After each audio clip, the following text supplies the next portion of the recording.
नमस्कार प्रणाम भोजपुरिया भैया लोग और सब बताएं कैसे बानी रउआ सब है। उम्मीद करतानी ठीक ठाक होखब और हमहू ठीक बानी भैया। तो स्वागत बाटे आप सबके राइटर विजय बागी के चैनल पर। आज उपस्थित बानी भैया रउआ सबके बीच में लेके ठेठ देहाती भोजपुरी पचरा गीत माई के। और दिल से बताओ तनी भैया के बढ़िया म्यूजिक बनवा के बढ़िया ढंग से गायकी कर देतानी तो नवरात्र में 100% बच जाई भैया। बहुत अच्छा मैटर बाटे। तो चलिए देर न करते हुए मैटर के शुरुआत कल जा कि आखिर कैसे गावे के बा, का एकर धुन बा, का लय बा।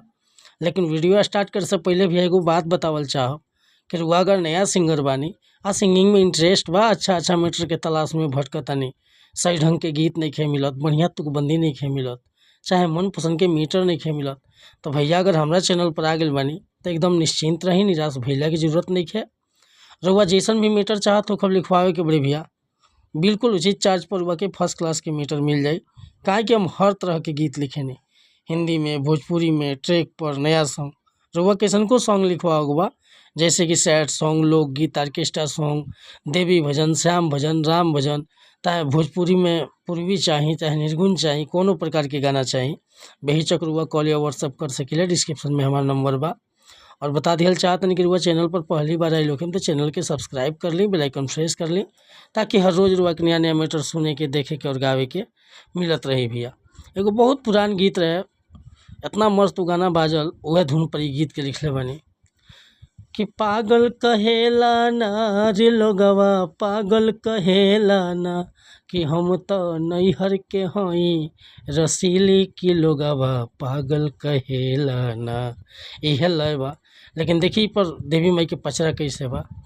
अरे अली नगरिया ना हो मयरिया, अली नगरिया ना, हाँ अली नगरिया ना हो मयरिया, अली नगरिया ना कि सेवका बान्ही के झूमे पगरिया मयरिया, अली नगरिया ना कि सेवका बान्ही के झूमे पगरिया मयरिया, अली नगरिया ना, अली नगरिया ना हो मयरिया, अली नगरिया ना हो, अली नगरिया ना हो मयरिया, अली नगरिया ना कि सेवका बान्ही के झूमे पगरिया मयरिया, अली नगरिया ना। तो भैया ये मुखड़ा लेकर वह सबके बीच में उपस्थित रहनी है। उम्मीद करतनी मुखड़ा पसंद आयल हुई। अगर मुखड़ा पसंद बा, फुल गीत लिखवावे के चाहतनी तब हिचक रुआ कॉल या व्हाट्सअप कर सकीले। हमार व्हाट्सअप नंबर बा 8874473128 और डिस्क्रिप्शन में हमारा नंबर बा कॉन्टेक्ट करे वाला। रुआ फ़ोन या व्हाट्सअप कर सकतनी।